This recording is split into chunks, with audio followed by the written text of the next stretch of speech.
اور بزلیل نے وہ صندوق کیکر کی لکڑی کا بنایا، اس کی لمبائی 2.5 ہاتھ اور چوڑائی 1.5 ہاتھ اور اونچائی 1.5 ہاتھ تھی، اور اس نے اس کے اندر اور باہر خالص سونا منڈا، اور اس کے لیے گردا گرد ایک سونے کا تاج بنایا، اور اس نے اس کے چاروں پایوں پر لگانے کو سونے کے 4 کڑے ڈھالے، 2 کڑے تو اس کی ایک طرف اور 2 دوسری طرف تھے، اور اس نے کیکر کی لکڑی کی چوبے بنا کر ان کو سونے سے منڈا، اور ان چوبوں کو صندوق کی دونوں طرف کے کڑوں میں ڈالا تاکہ صندوق اٹھایا جائے، اور اس نے سرپوش خالص سونے کا بنایا، اس کی لمبائی 2.5 ہاتھ اور چوڑائی 1.5 ہاتھ تھی، اور اس نے سرپوش کے دونوں سروں پر سونے کے 2 کروبی گھڑ کر بنائے، اور ایک کروبی کو اس نے ایک سرے پر رکھا اور دوسرے کو دوسرے سرے پر، دونوں سروں کے کروبی اور سرپوش ایک ہی ٹکڑے سے بنے تھے، اور کروبی کے بازو اوپر سے پھیلے ہوئے تھے، اور ان کے بازوؤں سے سرپوش ڈھکا ہوا تھا، اور ان کروبیوں کے چہرے سرپوش کی طرف اور ایک دوسرے کے مقابل تھے۔ اور اس نے وہ میز کیکر کی لکڑی کی بنائی، اور اس کی لمبائی 2 ہاتھ اور چوڑائی 1 ہاتھ اور اونچائی 1.5 ہاتھ تھی، اور اس نے اس کو خالص سونے سے منڈا، اور اس کے لیے گردا گرد سونے کا ایک تاج بنایا، اور اس نے ایک کنگنی 4 انگل چوڑی اس کے چاروں طرف رکھی، اور اس کنگنی پر گردا گرد سونے کا ایک تاج بنایا، اور اس نے اس کے لیے سونے کے 4 کڑے ڈھال کر ان کو اس کے چاروں پایوں کے چاروں کونوں میں لگایا۔ یہ کڑے کنگنی کے پاس تھے تاکہ میز اٹھانے کی چوبوں کے خانوں کا کام دیں، اور اس نے میز اٹھانے کی وہ چوبیں کیکر کی لکڑی کی بنائیں اور ان کو سونے سے منڈا،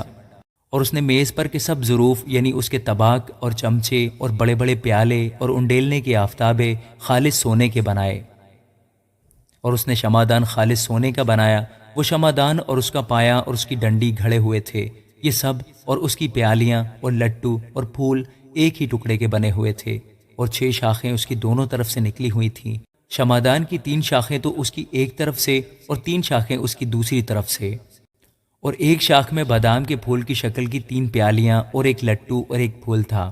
اور دوسری شاخ میں بھی بادام کے پھول کی شکل کی 3 پیالیاں اور ایک لٹو اور ایک پھول تھا۔ غرض اس شمعدان کی 6 شاخوں میں سب کچھ ایسا ہی تھا، اور خود شمعدان میں بادام کے پھول کی شکل کی 4 پیالیاں اپنے اپنے لٹو اور پھول سمیت بنی تھیں،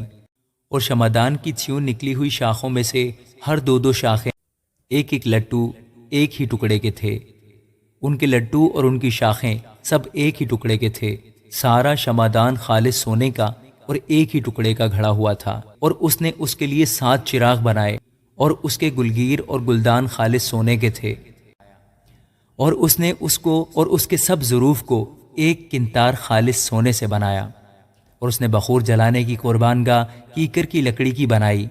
اس کی لمبائی 1 ہاتھ اور چوڑائی 1 ہاتھ تھی، وہ چوکھنٹی تھی اور اس کی اونچائی 2 ہاتھ تھی، اور وہ اور اس کے سینگ ایک ہی ٹکڑے کے تھے، اور اس نے اس کے اوپر کی سطح اور گردا گرد کے اطراف اور سینگوں کو خالص سونے سے منڈا،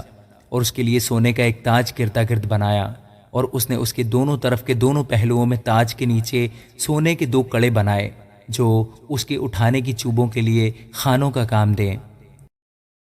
اور چوبیں کیکر کی لکڑی کی بنائیں اور ان کو سونے سے منڈا، اور اس نے مسح کرنے کا پاک تیل اور خوشبودار مسالے کا خالص بخور گندھی کی حکمت کے مطابق تیار کیا۔ آمین۔